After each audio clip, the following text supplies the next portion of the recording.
नमस्कार दोस्तों, क्या आपने कभी सोचा है कि भारत ही अपने एक के बाद एक मिशन चंद्रमा पर क्यों भेज रहा है? अमेरिका और अन्य देश क्यों नहीं भेज रहे? इसके पीछे क्या कारण हो सकता है? वह अमेरिका जो 54 साल पहले चंद्रमा पर इंसानों को उतार चुका है, जिसके पास इतनी बेहतरीन टेक्नोलॉजी है कि वह आज से 54 साल पहले ही सॉफ्ट लैंडिंग के द्वारा इंसानों को चांद की धरती पर उतार चुका है। और न केवल चांद की धरती पर इंसानों को उतारा, बल्कि उन्हें सुरक्षित वापस धरती तक भी लेकर आया था। उसको 54 साल बीत चुके हैं, यानी कि हम जितने भी लोग पृथ्वी पर अब निवास कर रहे हैं, उनमें से अधिकांश लोग उस समय पैदा भी नहीं हुए थे। हमारे प्रधानमंत्री श्री नरेंद्र मोदी जी उस समय मात्र 18 साल के थे और राहुल गांधी जी का तो जन्म भी नहीं हुआ था। इसरो का जन्म भी उसके 1 साल बाद हुआ है, जब इंसान चांद पर कदम रख चुका था। ऐसे में आप अंदाजा लगा सकते हैं कि अमेरिका टेक्नोलॉजी में कितना एडवांस था। उस समय मोबाइल फोन भी अस्तित्व में नहीं था। ये जीपीएस वगैरह और बहुत सारे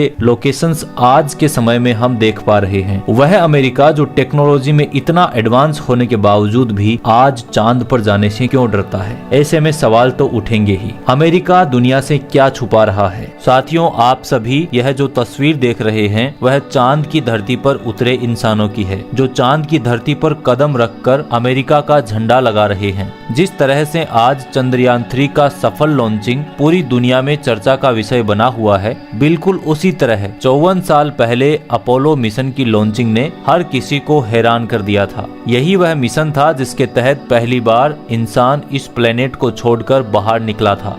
अपोलो 11 मिशन में commander Neil Armstrong, commandant module pilot Collins और lunar module pilot Buzz Aldrin शामिल थे। एडवेंचर सफर की शुरुआत में तो सभी बहुत ही ज्यादा एक्साइटेड थे, लेकिन चांद पर कदम रखने से मात्र चंद मिनट पहले उनके साथ कुछ ऐसा हुआ कि धरती पर मौजूद नासा मिशन कंट्रोल के सभी एक्सपर्ट्स सकते में आ गए। यहाँ तक कि इन एस्ट्रोनॉट्स को भी यह लगने लगा था कि वे पृथ्वी पर कभी नहीं लौट पाएंगे।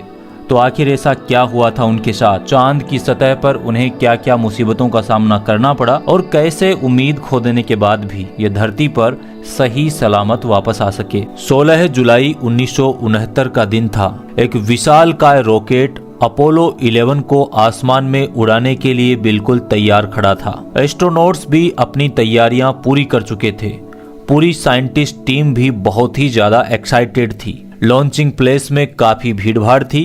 कैमरामैन के साथ शूट करते न्यूज रिपोर्टर्स और उम्मीदों से भरी नजरों से अपोलो 11 को देखते दर्शक माहौल को बहुत ही खास और यादगार बना रहे थे। मिशन की लॉन्चिंग को 10 लाख लोगों ने समुद्र के किनारे और राजमार्गों से देखा था। वहीं घरों और ऑफिसेज में मौजूद 60 करोड़ लोग अपने कामों को साइड में करके लाइव ब्रॉडकास्टिंग के जरिए ऐतिहासिक घटना के गवाह बन रहे थे। कई साल की मेहनत और रिसर्च के बाद नासा ने वह कर दिखाया था जिसके बारे में हम अपने बचपन की कहानियों में सुना करते थे। यह मिशन 9:32 पर लॉन्च किया गया, जो पृथ्वी की कक्षा में सिर्फ 12 मिनट के अंदर ही एंटर कर गया था। इसके बाद पृथ्वी की परिक्रमा पूरे करते हुए SIVB 3rd स्टेज रॉकेट ने उसे चांद के पथ पर अग्रसर कर दिया। इसके 30 मिनट बाद main rocket Saturn B spacecraft से अलग हो गया और स्पेसक्राफ्ट बिल्कुल सही गति से अपनी दिशा की तरफ आगे बढ़ने लगा। फिर आया 20 जुलाई का दिन। मुख्य यान कोलंबिया से लूनर मॉड्यूल अलग हो गया। कोलंबिया में माइकल कॉलिंस अकेले रहे थे और वहां से निरीक्षण कर रहे थे कि लूनर मॉड्यूल कैसे परफॉर्म कर रहा था। इधर लूनर मॉड्यूल में नील आर्मस्ट्रॉन्ग और बज अल्ड्रिन मौजूद थे, जो 20 जुलाई को चांद की सतह के बेहद करीब पहुंच गए थे।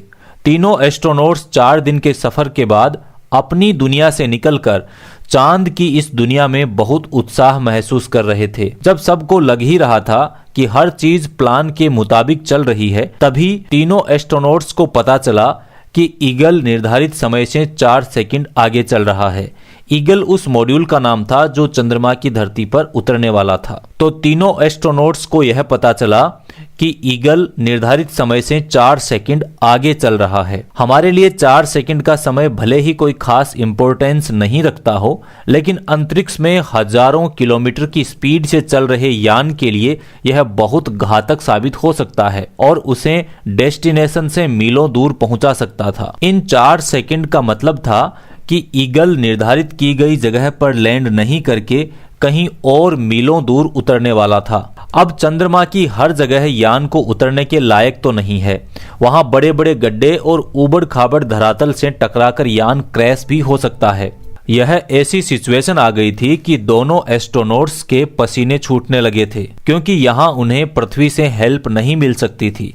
अब अंतरिक्ष यान और चांद की दूरी भी महज कुछ ही किलोमीटर की शेष रही। तभी एक और मुसीबत ने दस्तक दे दी, जिससे एस्ट्रोनॉट्स की हालत और भी ज्यादा खराब हो गई। असल में अपोलो 11 का गाइडेंस कंप्यूटर खतरे का संकेत देने लगा और जब इसकी सूचना धरती पर भेजी गई तो नासा के मिशन कंट्रोल सेंटर में हड़कंप मच गया। सब सोच में पड़ गए कि आखिर कंप्यूटर ऐसा संकेत क्यों दे रहा है। थोड़ी देर जांच के बाद एस्ट्रोनॉट्स से कहा गया कि कंप्यूटर ओवरलोड की वजह से ऐसा एरर शो कर रहा है, जिसे नजरअंदाज करके आपको मिशन पर आगे बढ़ते रहना है। इसके बाद सबकी जान में जान आई और वो चांद पर लैंडिंग की तैयारी करने लगे। तभी नील आर्मस्ट्रॉन्ग की नजर बाहर गई।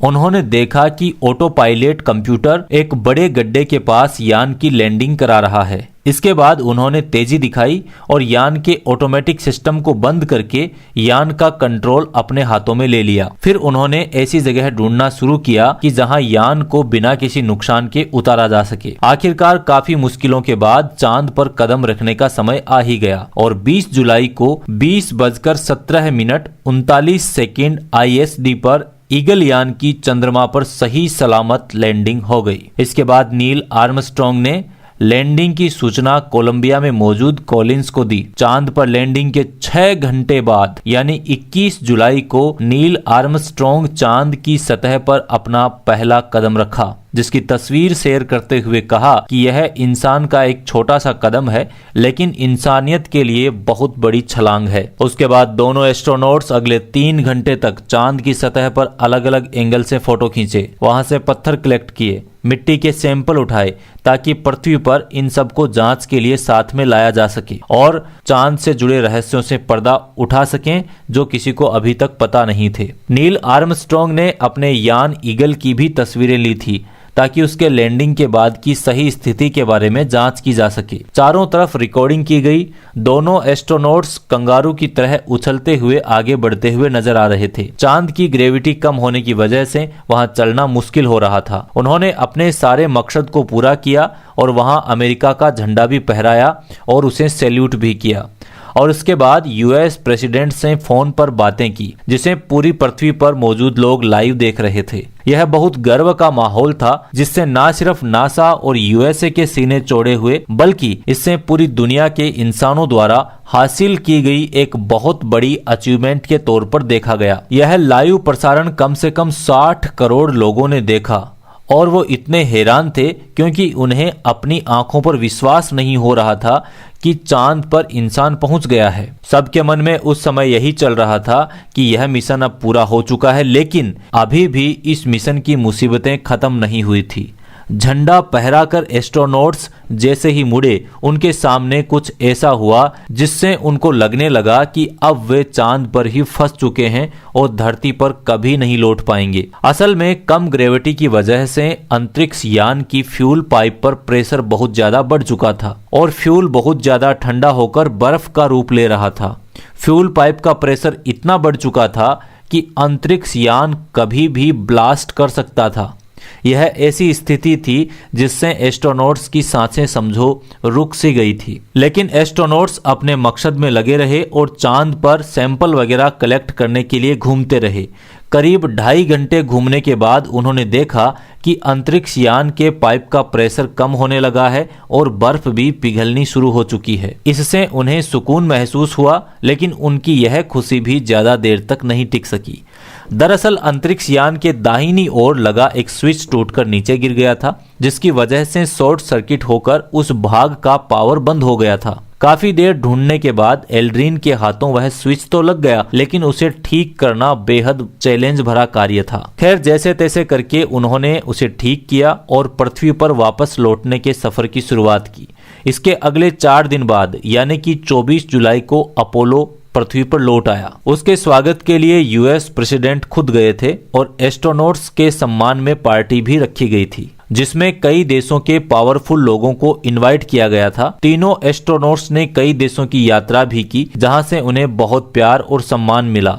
रातों रात ये एस्ट्रोनॉट्स अब सेलिब्रिटी बन गए थे। तो यह थी चांद पर इंसानों के पहले कदम की अनोखी कहानी। लेकिन हमारा प्रश्न तो यह था कि इतनी सारी टेक्नोलॉजी होने के बावजूद 54 साल पहले इस तरीके से चांद पर इंसानों को भेजकर सुरक्षित वापस पृथ्वी पर ले आने वाला अमेरिका इतने वर्षों तक वापस चांद पर क्यों नहीं गया? इस गुत्थी को सुलझाएंगे अगले वीडियो में, इसलिए चैनल पर बने रहें। चैनल को सब्सक्राइब करके बेल आइकन को जरूर हिट कर दीजिए। अगले वीडियो में हम यह समझेंगे कि आखिर इतने वर्षों के बाद भी चांद पर अमेरिका जाने से क्यों डरता है।